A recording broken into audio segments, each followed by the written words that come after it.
Bună ziua, dragi prieteni! Sunt Olga și vă spun bine ați venit la Secretele Grădinarului. Astăzi avem calendarul grădinarului pentru luna februarie. Luna februarie este ultima lună din iarnă, este cea mai scurtă lună din an și noi ne bucurăm foarte mult pentru că mai avem puțin și vine primăvara. În luna februarie avem multe activități care depind în primul rând de zona în care locuim, de clima pe care o avem și condițiile meteo din această perioadă pe care le avem. Ați văzut foarte bine, este plin pe internet, că în unele zone este multă zăpadă în această perioadă și este destul de frig. Iată, la noi zăpada s-a topit foarte repede și temperaturile sunt pozitive. Nu este foarte cald, dar totuși temperaturile sunt pozitive și nu mai este zăpadă. Iată, deja este o diferență foarte mare între diferite zone. Și în funcție de aceste condiții pe care le avem, putem efectua anumite lucrări.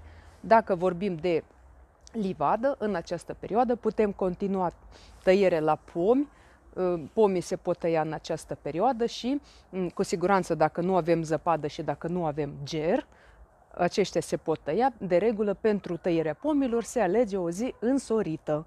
Și, de asemenea, putem să văruim pomii în această perioadă, pentru că pomii se văruiesc pentru a îi proteja împotriva apariției crăpăturilor pe tulpini. Aceste crăpături sunt provocate de aceste schimbări bruște de temperatură. Ziua este cald, soarele încălzește tulpina pomului, iar noaptea este frig și totul îngheață. Și din această cauză apar crăpături pe tulpinile pomilor. Și ca să nu se întâmple acest lucru, noi trebuie să văruim pomii. Văruirea pomilor se poate efectua din toamnă până în luna februarie, atunci când de regulă se întâmplă acest fenomen. În luna februarie, în luna martie, se întâmplă foarte des aceste temperaturi să fie atât de diferite, temperatura de zi și temperatura de noapte.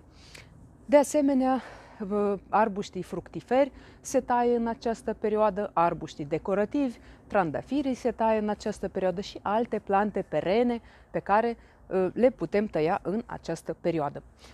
Ce putem face în grădina noastră cu legume? Iată că dacă nu aveți zăpadă, dacă nu este ger, din a treia decadă a lunii februarie, adică începând cu data de 20 februarie, deja se pot semăna anumite culturi care sunt rezistente la frig. Care sunt aceste culturi? Putem semăna mazăre, bob, pătrunjel, mărar, morcovi, de asemenea spanac, salată verde și alte culturi care rezistă la frig.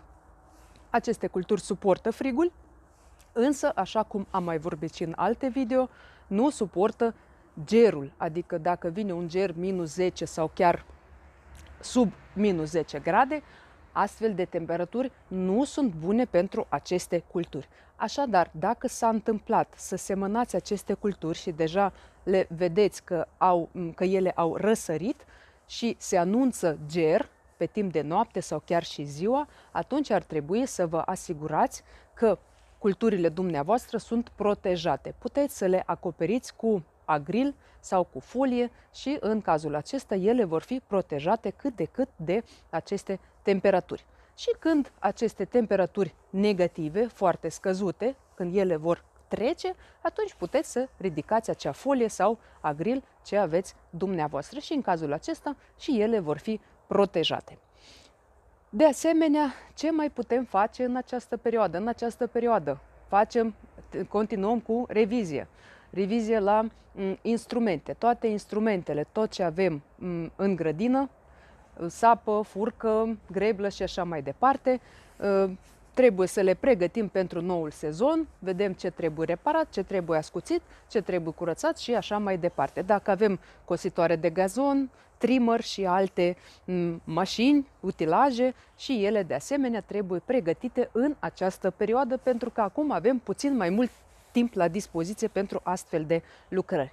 Acum, ce culturi putem semăna pentru răsaduri?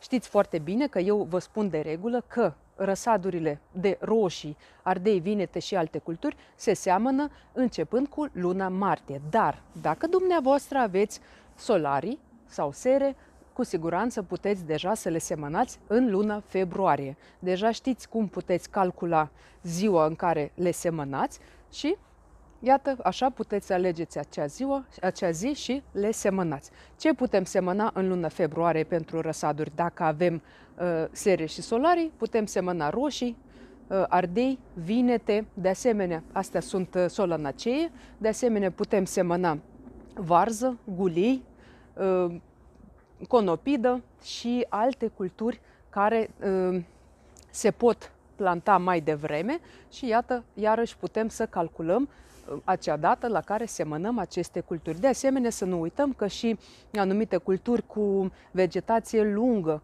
de exemplu țelină, se poate semăna pentru răsaduri de asemenea în această perioadă. Dar dacă dumneavoastră semănați în luna februarie toate aceste culturi pentru răsaduri, trebuie să vă asigurați că aveți toate condițiile necesare pentru producerea răsadurilor. Ce înseamnă acest lucru? Asta înseamnă că trebuie să le asigurați lumină, că trebuie să le asigurați temperatură și atunci și cu siguranță trebuie să le și udați la timp ca ele să crească sănătoase și să vă bucure pe urmă cu creșterea lor și cu dezvoltarea lor. Iată ce se poate semăna pentru răsaduri. Dar, începând cu sfârșitul lunii februarie, chiar dacă nu aveți sere și solare, deja putem semăna ardei și vinete, soiuri târzii, pentru că știm foarte bine că perioada de răsad la ardei și la vinete este între 60 și 80 de zile și cu cât mai târziu este soiul, cu atât mai lungă este și perioada de răsad la aceste culturi. De aceea, deja la sfârșitul lui februarie, după 20 februarie, se pot semăna aceste culturi pentru răsaduri, chiar dacă nu avem sere și solare, chiar dacă le vom planta ulterior în grădină, în câmp deschis. Cu roșiile, totuși, ar trebui să mai așteptăm în cazul în care nu avem sere și solarii. În luna martie le putem semăna după data de 10, deja putem să le semănăm și să ne bucurăm de creșterea lor sănătoasă.